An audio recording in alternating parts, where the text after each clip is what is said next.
It's your boy, Margio.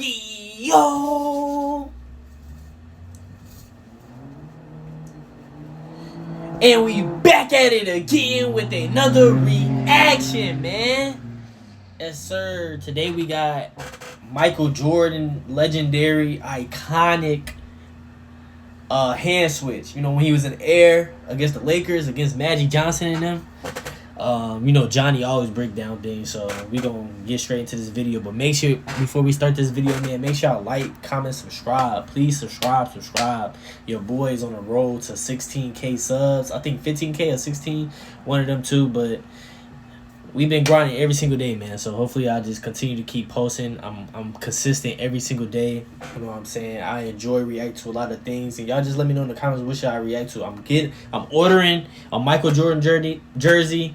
This ain't no Michael Jordan jersey, but I'm ordering a Michael Jordan jersey and a Larry Bird jersey. So stay tuned. Let's get it.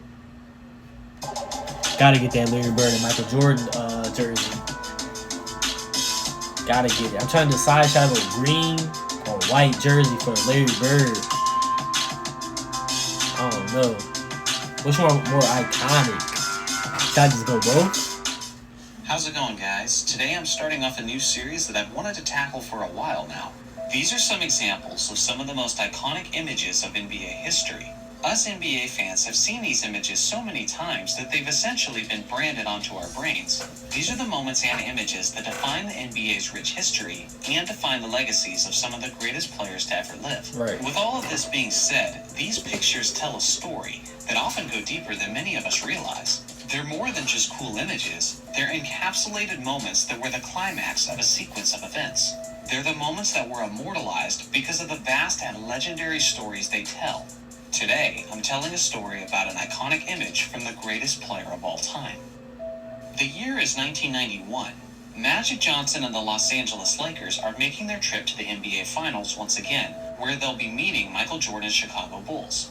Magic was coming off of a decade that he essentially owned. He had won 5 championships in the 80s, and he was making an incredible 9th trip to the NBA Finals. Wow. Magic was also only 1 year removed from being a back-to-back MVP winner, and he was already the all-time leader in assists. He was a giver who was seen as the definition of a leader who makes his teammates better. If there was one player in the NBA at that time that you would describe as the face of the league, it would probably be Magic Johnson.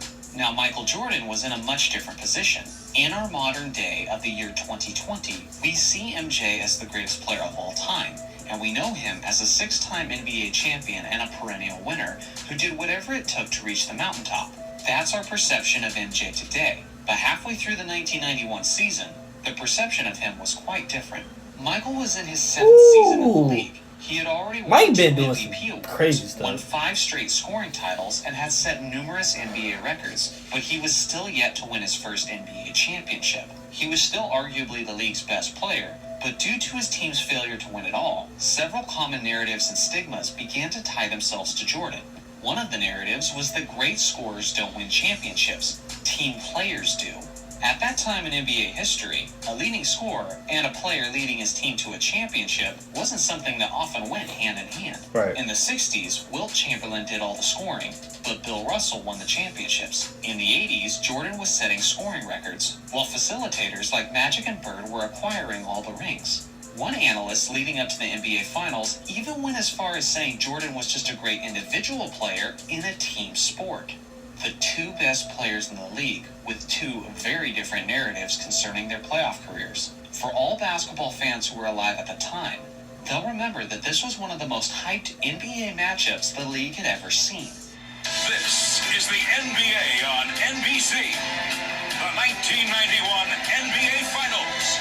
Today, Game 1 between the Los Angeles Lakers and the Chicago Bulls. Oh, geez, I know y'all was tapped into that, man. Legendary series, huh? High-energy physical game throughout. All the stars came Magic to play. versus Mike. Jordan, as usual, is having a great solo performance, putting up a stat line of 36, 12, and 8, while Magic secures a triple-double in one of many of his career. MJ was on fire down the stretch, and seemed as if he was finally ready to seize the moment on the game's biggest stage. Down to the final plays, less than 20 seconds left, and Magic finds an open Sam Perkins for a 3, which puts the Lakers up by 1 point. On the other end of the floor, Jordan tries to do it himself, drives to the basket, and is met by a crowd of Lakers before it's knocked out of bounds. Still Bulls possession. Game on the line, inbounds pass goes to Jordan. He goes for the win, and it's in and out. Dang. The Lakers shoot free throws on the other end, and the game is sealed. With the win, the Lakers have stolen home court advantage from the Bulls and seem poised to win another championship. At this moment, and for the next few days, several narratives seemed affirmed. Magic's unselfish, facilitating style of play was what won the game. Ooh, Magic got there. Ooh, okay, man. Jordan's hero ball translated into losing once again. It was the same formula and result we have been used to, and it didn't appear as if anything was going to change. Game 2 begins, and for a while, it's another close one. Jordan starts the contest looking to be more of a facilitator. By halftime, it's only a 5-point game, and Jordan hasn't asserted himself much offensively. And then, the third quarter begins. MJ became extremely aggressive offensively, and to simply say that he caught fire would be a massive understatement. He couldn't miss anything, and as a result, the game started turning into a blowout. The Chicago crowd was electric. We were witnessing the first time Jordan had ever taken over an NBA Finals. As Jordan continued his onslaught, you could feel the momentum of the Ooh, series. that left hand was crazy. Only minutes left in the fourth Oh my quarter. gosh. Bulls are up by 24 points. Jordan has made 12 straight field goals without a miss. And then, this iconic moment takes place. Magic to this day still explain that. He love that. He love that play right there. Look at Coach. He said this man different. This wasn't just a crazy, He unnecessarily could have dunked difficult that too. layup. It was Jordan's 13th straight made field goal Really? on the NBA's biggest stage. I did which not was know the that. He was final on nail in fire. the coffin against the Lakers, which were led by his only competition as the 13 face of the straight. league, Magic Johnson. It was almost as if Jordan was so hot that he felt as if he had to make his shot even more difficult just to challenge himself. The Lakers would never recover from this point, and the Bulls didn't lose a game again in the series. In this game, Jordan had 33 points, 13 assists, and 7 rebounds on a ridiculous 83% shooting. If I had to pick a moment where Jordan took the torch from Magic, it would be this moment.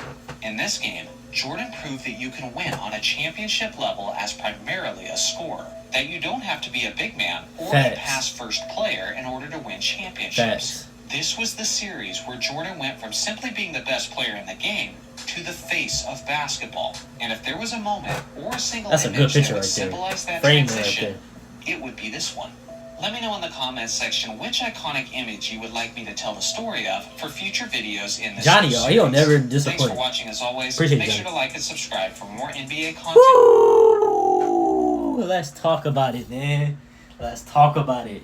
Michael Jordan, first NBA Finals. Game 1. Magic Johnson was doing Magic Johnson things. I knew Mike after that game he was like, I gotta improve myself. I gotta really show what I really do on this type of level. You know what I'm saying? Even though this is my first time on this level, but I was on this level in college, you know what I'm saying? But second game he started going ballistics.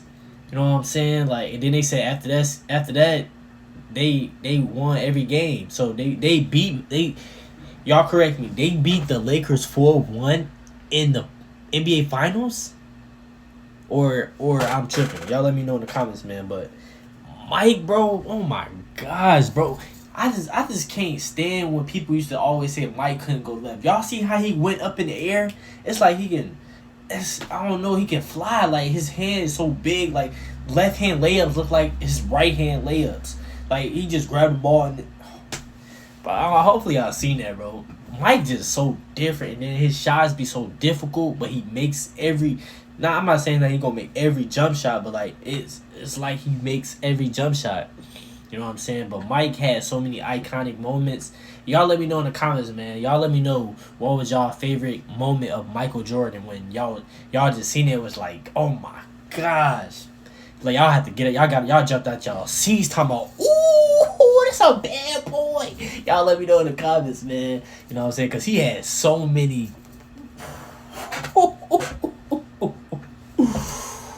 Ooh, God bless y'all, man. Hope y'all having a wonderful night. You know what I'm saying? A wonderful week. See y'all in the next video. Your boy Markio is out, man.